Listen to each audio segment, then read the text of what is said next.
Should we stand for the pledge of allegiance after this portion? Or We can do it first. Just call us on order, take roll, and then. Is ready? Okay, I'd like to call this meeting to order at 5:34. Do a roll call. Ms. Medina? Here. Mr. Patel? Rejoice will be here. And we're missing on Pato's name. Oh, that's right. Oh, I did. It's not on mine. Yeah. Oh, you updated? I updated. Oh, you're finding. Ms. Haragi Saldani? Here. Here. Thank you, and please stand for the Pledge allegiance to the flag of the United States of America and to the republic for which it stands, one nation, under God, indivisible, with liberty and justice for all. Before we get started, I'm going to read a statement. Okay. An exception to the 24-hour notice requirement for special meetings is allowed in the case of an emergency situation involving matters that require prompt action due to the disruption or threatened disruption of public facilities and services. Except in dire emergencies, attempts must be made to contact the media by telephone at least 1 hour before the meeting unless the telephones are not working. A dire emergency is defined as a crippling disaster, mass destruction, terrorist act, or threatened terrorist activity that poses peril so immediate and significant that requiring a legislative body to provide a 1 hour notice before holding an emergency meeting may endanger the public health or safety. For dire emergencies, attempts to contact the media must be made at or near the time that members of the legislative body are notified of the emergency meeting. Closed sessions are permissible during emergency meetings if agreed by 2/3 of the vote members present or by unanimous votes if less than 2/3 of the members are present. Following an emergency meeting, the minutes of the meeting, a list of persons notified or attempted to be notified of the meeting and actions taken must be posted for 10 days in a public place. Government Code 54956.6. Tim mentioned that it'd be good to have an open session meeting as opposed to a closed session if the board's in agreement. I concur. Then we'll proceed forward. So I'll go ahead and just catch you up. We got here this morning and there was an email sent out, I believe last night, by the county office requesting that all the superintendents in the county call in to discuss the COVID-19 outbreak and taking a concerted effort by all districts to combat that and to minimize that risk. I had the cabinet set in on the meeting with me. It took about 2.5 hours. And in fact, when we first got on, we were having technical difficulties. And by the time we got back on at 9 o'clock, the entire agenda had been scrapped because there'd been so many changes in a half hour. The gist of it is through the course of the conversation, we learned that the high school district had voted last night to close the district, and Superintendent Burns informed us at that time that it was going to happen. But over the last night or yesterday afternoon, Carmel had already taken action to do it. And I know that Monterey Peninsula was considering it, but they had the next 2 weeks off for spring break, so they didn't have the need to rush it. At the end of that meeting, we were asked by the county superintendent to try to contact our board to take a straw poll if they would support having these emergency meetings to ratify a decision that we would craft a letter that would include the names of every district in the county that we support this decision. And we did this in concurrence and coordination with the county health department. So at the end of that 2.5 hour meeting, I had texted you and called, and said, call me and talk to a few of you. And I had enough people. I told them we will have a special meeting tonight for you to ratify the decision and that I expected it to pass. So at that point, the county office released a letter. It was on their letterhead. We've since sent that out to sent a copy to all of you, all the cabinet, all staff. And then we have also sent an email to all parents with those letters in both Spanish and English. We also sent a letter on, containing our plans on the closure being through April 1st. It is Only at this time, it is only for students. Staff will return on the 23rd, because at that point, we will start, if this goes beyond the 1st of April, we will have 7 days in which to prepare our educational plan for remote learning, distance learning, independent study. We'll be working on that next week to get that ready for when the teachers get back. So we won't have any lag time in instruction once the students return or after that 1st of April.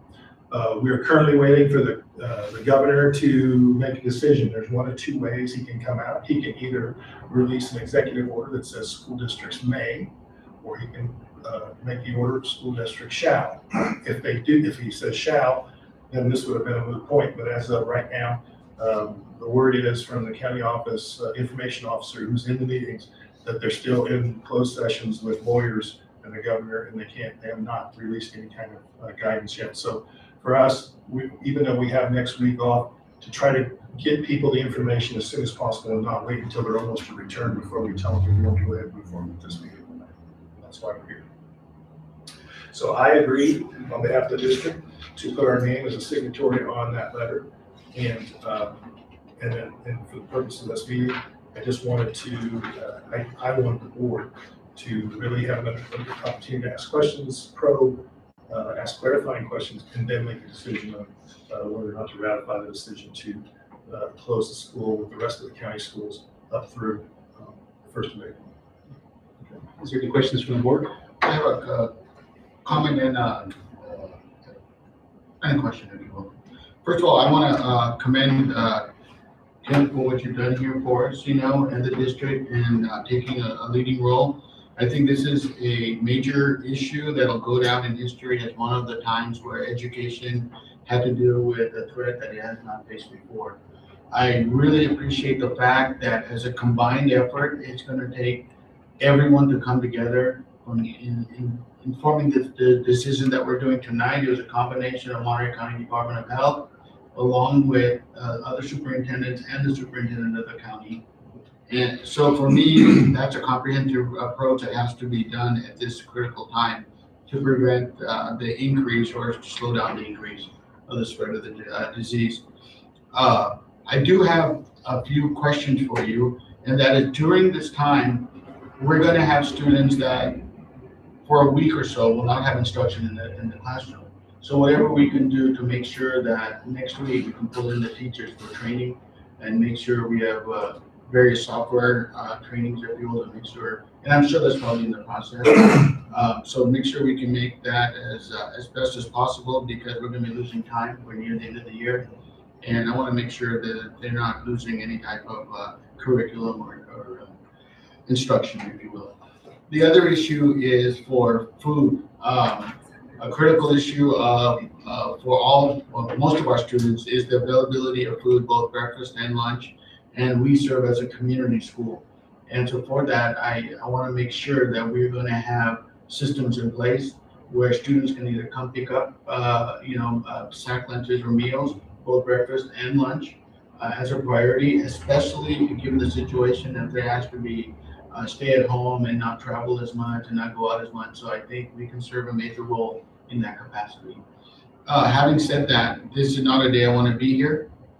They're closing the school for an uncertain time. It's something that's is very uncomfortable. But my concern is that even though we placed a 2-week, let's say, hold by having the students not come, I have a feeling that we might have to extend it.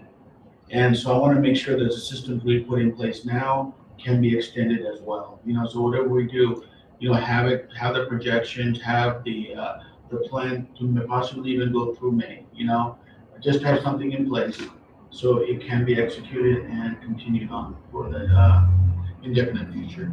Having said that, I will be voting for this emergency declaration. Okay, let me take these one at a time. So educational service, as soon as I have, like I said, I have this cabinet at MOT Food Services and this cabinet in the room this morning as we listened to that 2.5-hour conversation. And as soon as that was done, they then said, we want you to get back on in an hour. Go talk, get all your board members and call back in an hour. During that time, I went ahead and released the cabinet to go in, and I said, go do what you do. addressing these things. So Chuck has a plan for food services next week. Melissa is working, has already got an outline for an educational program that will handle it. We plan on meeting with teachers on the 23rd when they come back. We have 7 days to get ready for that next week, and we'll be planning beyond that, because like I told them today, tell your teachers to hold their questions until they come back, because there's no way we can answer them today. I couldn't answer these questions yesterday, and we had to go through today until where we could get to today.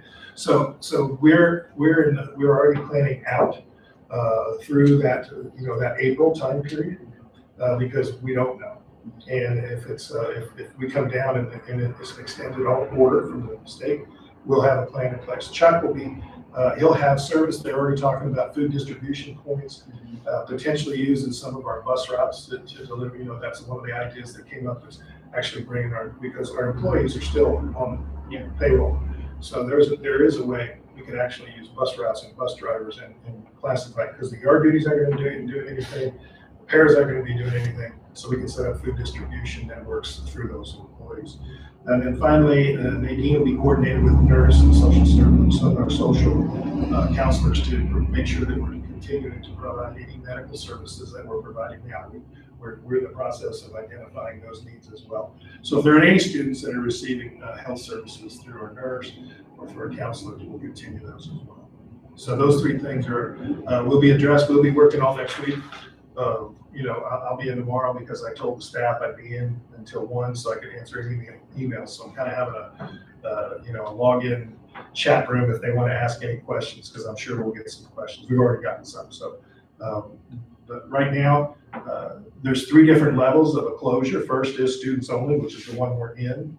If there is then we'll handle a case by case. If we have any individual staff that encounters the COVID-19 virus in their home, we'll go ahead and exclude them and let them go home and self-quarantine. And then finally, if we get confirmed cases within the staff, then we would do a complete closure of the schools at that time. Fortunately, we can have teachers work from home.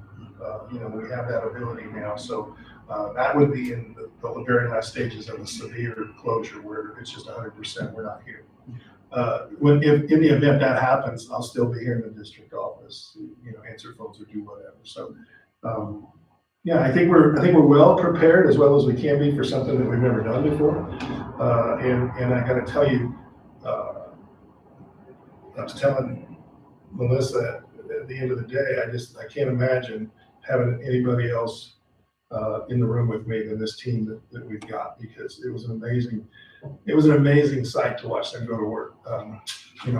Meanwhile, Victor ran off and got those foggers and got everything done. So Chuck is taking care of the food service. They both have met with their staffs. They've got a plan in place, and what we'll do is we'll be putting something together in writing to be sent home to you next week in the Friday letter packet, because believe it or not, we have a board meeting after the week after that. So we'll have that to you.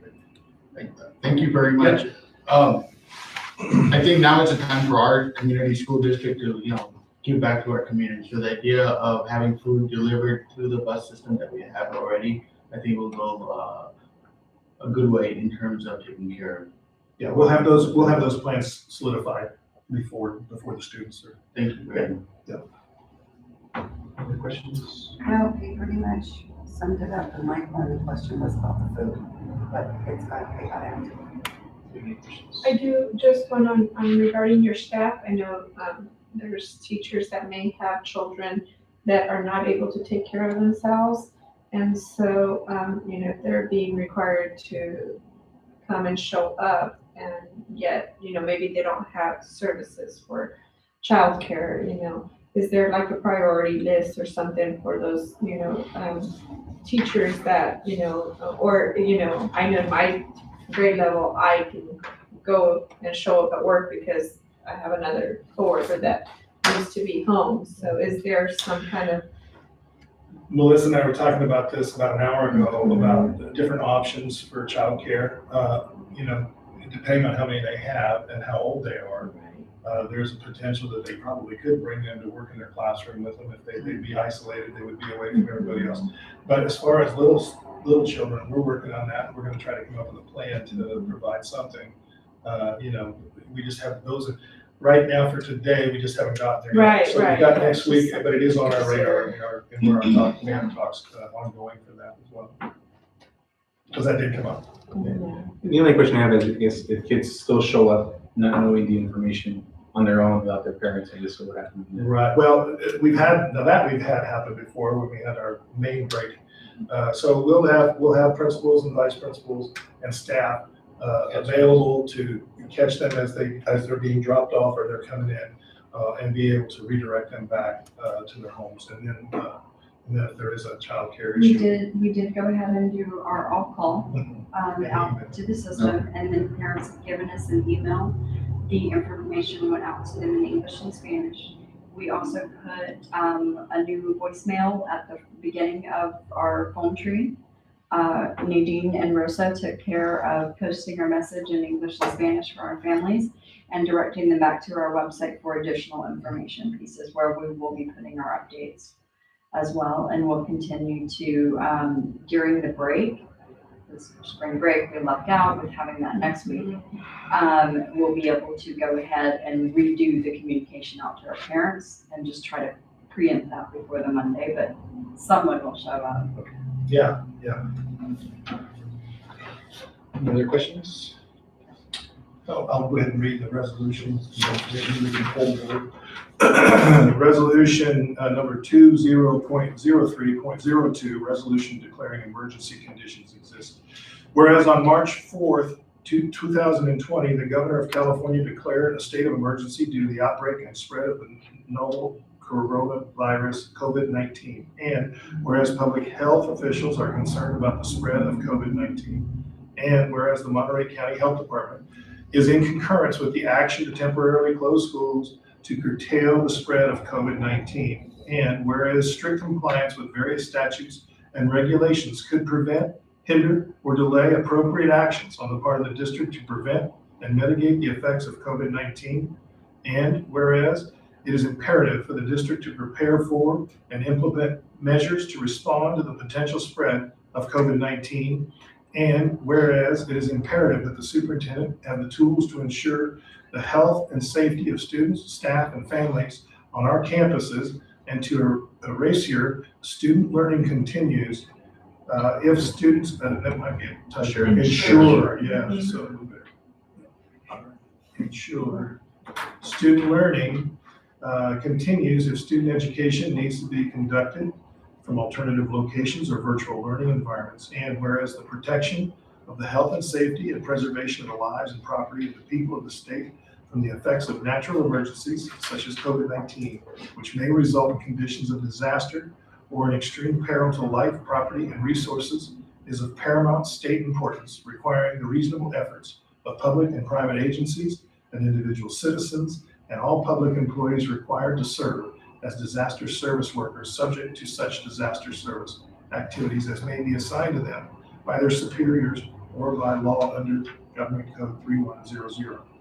And now therefore be it resolved that the Board of Trustees of the Santa Rita Union School District hereby, 1, determines that the circumstances described by the resolution herein constitute an emergency condition for the purposes of, but not limited to section 20113 of the Public Contract Code, and 2, authorizes Timothy E. Ryan, the superintendent, and/or his designee to take any and all actions necessary to ensure the continuation of public education and the health and safety of students and staff at the district sites, including but not limited to closure of schools, relocation of students and staff, continued daily student transportation, provisions of alternative education program options, provisions of leave of absence to employees with pay due to quarantine or recently returned from level 3 countries or sick from COVID-19 or illnesses with similar symptoms, cough, fever, shortness of breath, or cohabitants of any individuals without any impact to their benefit, time pursuant to Education Code sections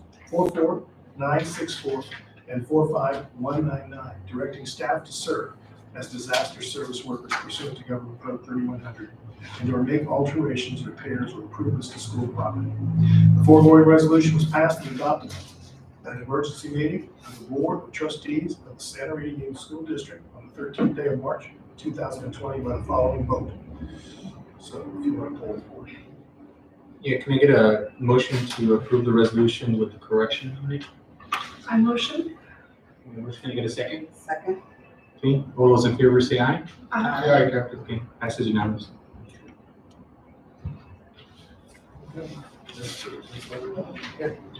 So, we'll go ahead and, Yeah, can I get a motion to adjourn?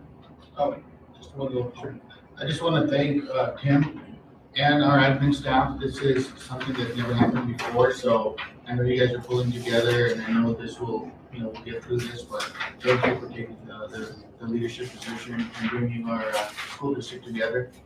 And let's work together and make sure this gets behind us sooner rather than later. Thank you. Thank you. Can I get a motion? Motion to. Can I get a second? Second. Oh, go ahead. I second. Okay, all those in favor say aye. Aye. Okay, motion passes. We adjourn at 5:50. thank you for coming in on such short notice. Thank you. You always do that.